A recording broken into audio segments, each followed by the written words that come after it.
Hey, what's going on, everybody? This is your girl, Miss Marcy, and I'm here with my recap of the Real Housewives of Atlanta reunion season 8. Let's jump into it. Alright, so Andy started out this episode of the reunion with the whole situation that happened between Porsha and Cynthia back when they took that trip. Y'all know, remember when Porsha called Cynthia a bitch and Cynthia got irritated and got mad or whatnot. So they ended up getting into it. It escalated. So they ended up to the point where Porsha ended up straddling Cynthia, and basically Cynthia kicked her. Alright, so they're going back and forth about that, and Cynthia's like, I kicked her because she got in my face and she straddled me. And Porsha's saying basically she didn't feel like she should have got kicked. But the whole thing, I think, was kind of silly for them to even be trying to go back and rehash. But y'all know they got to bring up something that's going to start some drama. But anyway, so it came down to where they're going back and forth about, okay, well, this caused this and this caused that. Cynthia's saying Porsha was putting her hands in her face. And Porsha's saying Porsha's saying that Cynthia grabbed her hand. So Cynthia's like, why wouldn't have grabbed your hand if you had not have been putting your hand in my face? Now, me personally, I'll be honest with y'all, I don't play the whole hand in the face either.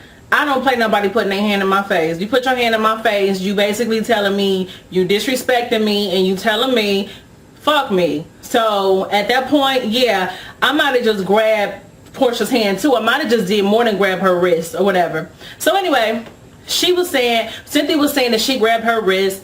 Porsha was saying that's why she ended up straddling her. And Cynthia said, well, that's why I kicked your ass. So they go back and forth behind that, but they ended up just saying, okay, you know, I apologize and you apologize or whatever. Let's move on. But I just feel like I agree with Kandi. Like Kandi said, Kandi jumped in and was like, well, I understand, you know, she was in your face, and hell, if it was me, I would have kicked her too.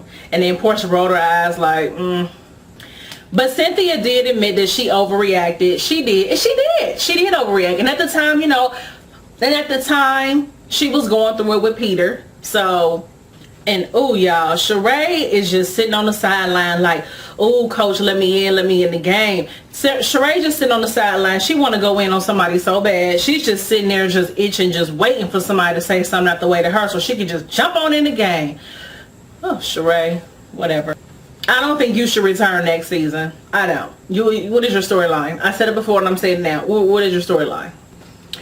Moving right along. So Kenya has something to say about the incident as well, because y'all know Kenya's still tripping off the incident between her and Porsha when they got into it, and Kenya pulled out the bullhorn. This was on the last reunion. So Kenya's still bringing that up.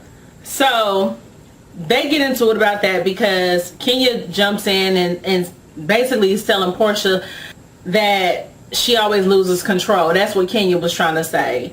And Porsha's like, Kenya, shut up. Just shut up. She was like, well, can we just bring up the fact that Kenya pulled out a grown woman's chair and just leave it at that? Kenya keep on bringing up this incident between us. Oh my gosh. You know, so Porsha's irritated with that. And Kenya's like, you know, whatever.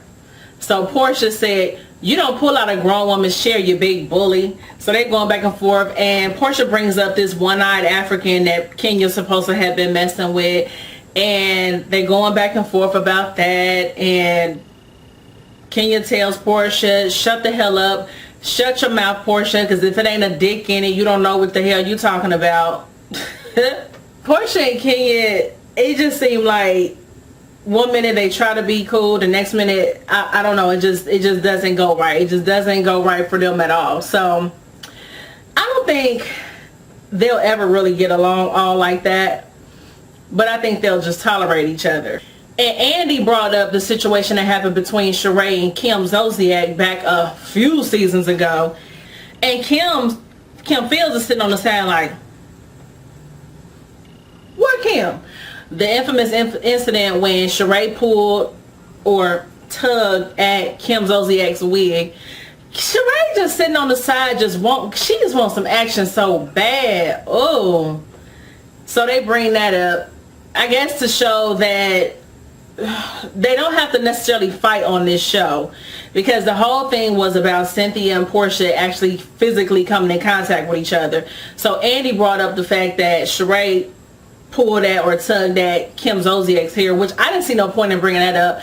They just needed to give Sheree something to chime in about. Sheree just really don't really have a place on this reunion as far as I'm concerned. It's like, what the hell?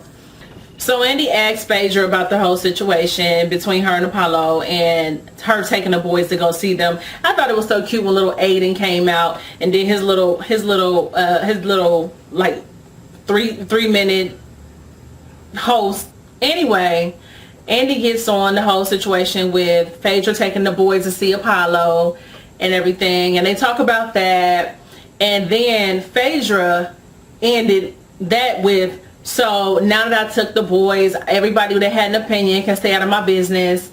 Basically trying to read Kandi a little bit. So Kandi, she's like, okay, that was a little dig, so let me go ahead and address it. Kandi was just really not, it just seemed like on this reunion, Kandi she ain't tripping off none of these hoes. She's looking like whoever want it can get it. Kandi always holds her own. She doesn't really follow anybody. She just kind of, I like how Kandi carries herself and holds herself with these women. So anyway, she told Phaedra, look, no, I have not asked about the boys, because that's what Phaedra tried to say. Phaedra tried to say, well, whoever has had an opinion about me and what I should do with my kids as far as their daddy, they can just mind their own business and stay out of mine, because they don't even ask about my boys. So Kandi's like, well, first of all, no, I haven't asked about the boys because you and I wasn't in a good place at the time.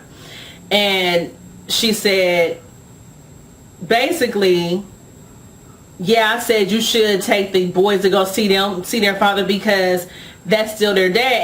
And Kandi was saying that she felt like it was kind of sad that the youngest, Dylan, doesn't really know Apollo. And Phaedra saying, well, I don't want my son to know his dad being locked up like that. And I have to agree with Kandi, because Kandi's saying, okay, Apollo's not going to be he's not going to be in prison forever. And when he does get out, you're still going to have to deal with the situation of Dylan not really knowing him and this being an awkward situation. You're still going to have to deal with that, whether you like it or not. And I agree with Kandi wholeheartedly, and I agree with Kandi 100%. Apollo is still those children's father, whether Phaedra likes it or not. And I feel like if you lay down with that person, that's just, hey. And Phaedra tried to say, well, Apollo is the one who made the decision to go out and do what he did, to do something that's going to take him away from his boys. I see what Phaedra's saying, but I don't agree, because at the end of the day, yes, he did do something stupid, but those are still his children. That is who you had children with. And if anything, like I said in my previous review, you can take the boys to see their father. I think it's important for them to still know their dad. Like Kandi said, he's not going to be in there forever. When he comes out, at least they'll know who he is and where he's been. Instead of this, who is this stranger? Who is this stranger telling me to call him daddy? Who is this stranger in my face trying to pick me up? Who is this stranger trying to tell me what to do? Because if anything, they will look and not respect Apollo. They'd be looking like, who? What? You've been gone, nigga. You ain't been around. So I disagree with Phaedra, and I agree with Kandi that yes, those boys should be able to go see their father in more than one. I like how Kandi told Phaedra, I'm not going to tell you what you want to hear, how you want to hear it. I'm going to keep it real as your friend. I should be able to do that. And I agree with her. Bottom line. Was it just me, or did y'all notice they had a lot of cricket moments? They had a lot of little silent moments. Like after Kenya told Porsha, shut the fuck up, shut her mouth unless it's a dick in it. She doesn't know what she's talking about. And then she said, what dick? Porsha said, what dick, like the one you tuck every day? And then it was just kind of quiet. So they brought Peter out, and hold on, wait a minute. Did y'all peep how Andy asked, after they got on the situation with Cynthia and Peter, Andy asked Phaedra, did she have any thoughts on that?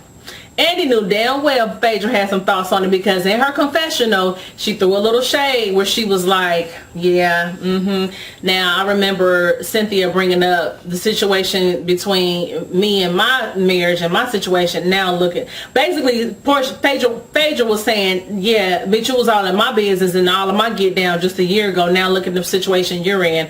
Ha ha, hee hee.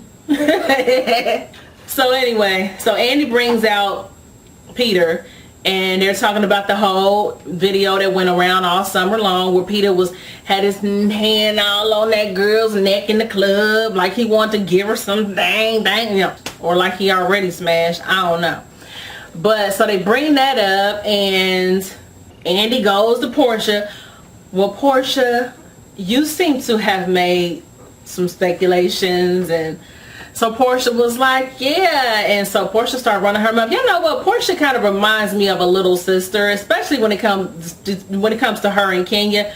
She kind of reminds me of a little sister that just annoying, just talks too damn much, make you just want to slap the shit out of her, make you just want to slap the piss out of her. So anyway, she's like, yeah.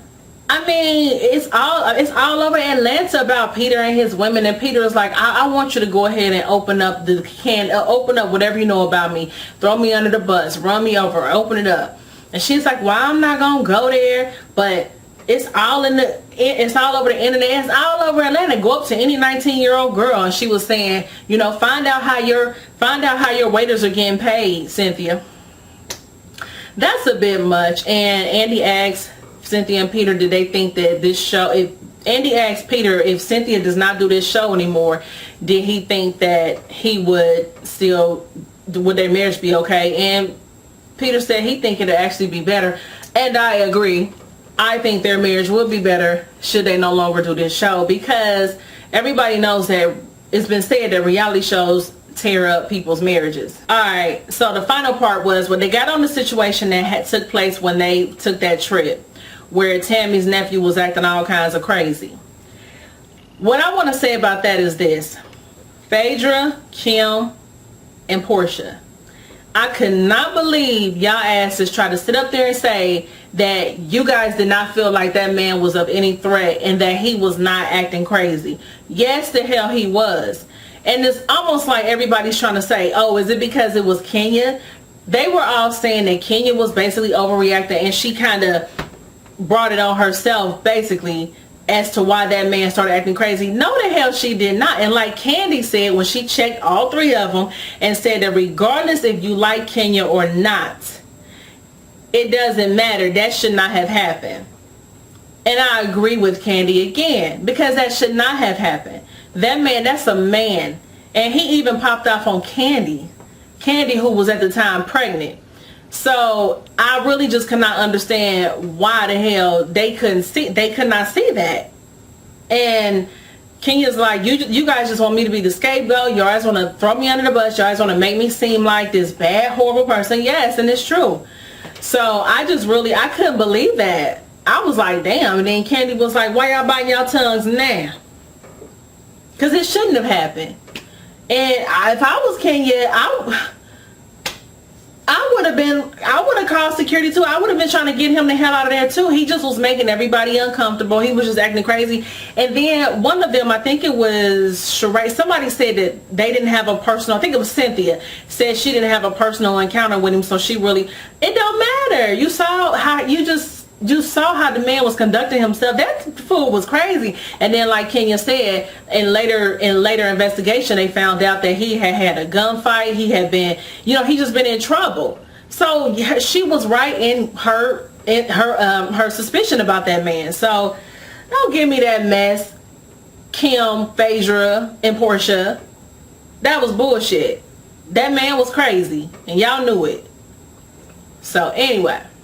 But yeah, that was basically it. Didn't much happen on this. The best part is gonna be the third part. It looked like, because they're gonna bring the husbands out on that one, so that's gonna be good. So anyway, if I left anything out, feel free to drop it below, and remember to subscribe. And until next time, this has been Miss Marcy. I hope y'all enjoyed this recap. Peace. I'll holla.